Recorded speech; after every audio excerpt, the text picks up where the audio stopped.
M, pelaku penembakan di kantor Majelis Ulama Indonesia, dikabarkan meninggal dunia setelah sempat dibawa ke Puskesmas Menteng pada Selasa 2 Mei 2023.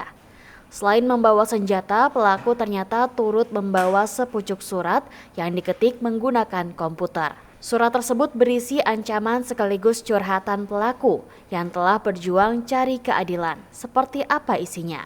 Pelaku penembakan di kantor Pusat Majelis Ulama Indonesia diduga berinisial M meninggal dunia setelah beraksi. Setelah insiden itu ditemukan sepucuk surat yang diduga dibuat pelaku yang berisi ancaman ke Kapolda Metro Jaya dan Ketua MUI Pusat. Tidak ditulis tangan, surat tersebut dibuat dengan ketikan komputer. Diketahui penembakan ini terjadi di kawasan Proklamasi Menteng, Jakarta Pusat pada Selasa 2 Mei 2023 siang. Menurut keterangan Wasekjen MUI, Arif Fahrudin, peristiwa penembakan terjadi sekitar pukul 11 waktu Indonesia Barat. Adapun pelaku berjumlah 1 orang yang datang ke kantor MUI dengan alasan ingin bertemu pimpinan MUI. Pelaku mengenakan kemeja kotak-kotak dibalut jaket hitam dan memakai celana jeans. Ada 2 kali tembakan saat itu. Tembakan juga melukai punggung seorang resepsionis. Saat diamankan, kata Wakil Sekretaris Jenderal MUI, Ihsan Abdullah, pelaku sempat berpura-pura pingsan. Dikutip dari Kompas TV, pelaku penembakan itu diduga meninggalkan sepucuk surat. Surat itu ditandatangani pelaku bernama Mustafa NR. Pelaku penembakan itu juga mengaku telah lelah berjuang dan meminta keadilan. Surat itu ditujukan kepada Kapolda Metro Jaya dan Ketua MUI. Dalam surat itu ia menuliskan sumpah yang kedua. Kepada Bapak Pimpinan Kapolda Metro Jaya yang terhormat, saya membawa pisau ke kantor Bapak, tetap saya tidak mendapatkan hak saya, yaitu keadilan juga. Bapak tidak mempertemukan saya dengan Ketua MUI Republik Indonesia. Saya mohon kepada Bapak selaku penegak hukum supaya saya dipenjarakan seumur hidup atau tembak mati kalau tidak Bapak lakukan. Tulis pelaku dikutip tribunjakarta.com. Saya bersumpah atas nama Allah dan Rasul, saya akan cari senjata api, saya akan tembak penguasa pejabat di negeri ini, terutama orang-orang MUI tanpa memberitahu terlebih dahulu atau meminta izin untuk kedua kalinya kepada penegak hukum kepolisian karena saya sudah lelah berjuang untuk mendapat hak saya, yaitu keadilan. 23 Juli 2022, Mustafa NR. Di sisi lain, Wakil Ketua MUI Indonesia Anwar Abbas mengatakan pelaku penembakan di kantor MUI berasal dari Lampung, mengaku sebagai nabi. Pelaku juga mendesak agar segera ditemui dengan Ketua MUI. Anwar menjelaskan pelaku bersangkutan diketahui sebelumnya sudah 2 kali menyambangi kantor MUI, sedangkan kedatangan hari ini merupakan kali ketiga pelaku datang. Saat kedatangannya hari ini, pelaku menemui resepsionis di lobi lantai dasar dan meminta ingin menemui Ketua MUI. Namun resepsionis bertanya balik kepada siapa pelaku ingin bertemu, mengingat dalam struktur MUI terdapat setidaknya 10 Ketua MUI. Tapi pelaku mendesak dengan mengatakan ingin menemui Ketua MUI. Atas hal ini, petugas berjalan ke arah lift dengan tujuan untuk memberitahu para pimpinan bahwa ada tamu. Namun sebelum petugas menaiki lift, pelaku langsung melakukan penembakan. Selamat malam, Polda Metro Jaya dan jajarannya khususnya adalah Polres Metro Jakarta Pusat. Kita ketahui bersama ya, tadi pada hari ini, tepatnya di kantor MUI Pusat, ini telah terjadi suatu adanya dugaan seseorang melakukan perbuatan tindak pidana.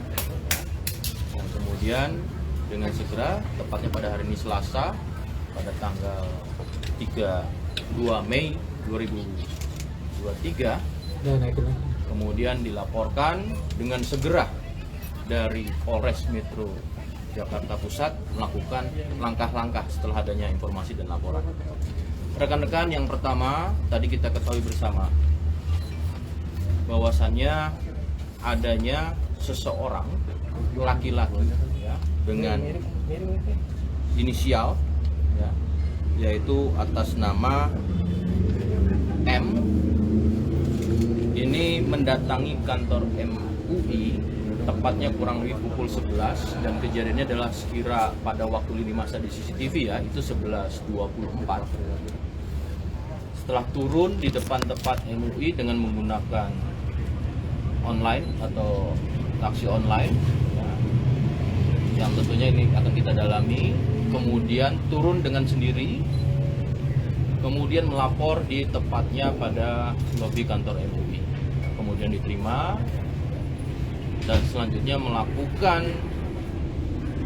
pengancaman dengan cara penyerangan menggunakan senjata yang patut diduga saat ini masih didalami melalui forensik ya, scientific. Ini adalah jenis airsoft gun, air gun ya, sedang melalui proses. Kemudian mengenai salah satu seseorang karyawan yang kemudian saat ini juga akan kita lakukan proses pemeriksaan. Dari perkenaannya itu tidak sama seperti senjata api, jadi ini untuk menekankan bahwasannya ini adalah airgun namun butuh proses untuk pembuktian melalui forensik. Kemudian karyawan ada 3 orang menghindari penyerangan pelaku yang kemudian mengarah pada satu pintu ya, yang kemudian kita ketahui di TKP itu pintunya pecah ya, pecah, dan scientific forensik juga sedang bekerja untuk mendalami ini. Apa penyebab pecahnya? Apakah karena adanya tembakan? Tentu nanti forensik akan mendalami dari dari bentuk pecahan kaca itu ada satu yang tentu nanti dianalisis, dan kemudian juga ada CCTV yang kita juga akan lakukan analisis. Kemudian dapat dihentikan perbuatan pelaku oleh karyawan dari MUI. Tidak berapa lama kemudian juga ada dari pihak kepolisian ya. Kemudian kepolisian dengan langkah-langkah segera melakukan pengamanan, SOP-nya kemudian dibawa ke polsek dan kemudian SOP lagi. Sampai di sini siapapun yang diterima akan dilakukan langkah-langkah pengecekan dalam fisik atau kesehatannya ya. Maka itu dibawa ke polsek, dibawa oleh Polsek Menteng ke Puskesmas Menteng ya. Kemudian untuk pelaku sedang dilakukan otopsi ya. Kita masih tunggu lagi hasilnya seperti apa. Untuk lebih jelasnya sekarang adalah kita akan menjelaskan langkah-langkah apa tindak lanjut yang dilakukan oleh Polda Metro Jaya. Dalam hal ini Pak Direktur Reserse Terima kasih Kriminal telah menonton. Jangan lupa like, share, subscribe, dan klik lonceng ya. Terus sebagai tindak lanjut. Silakan kepada Pak Direktur.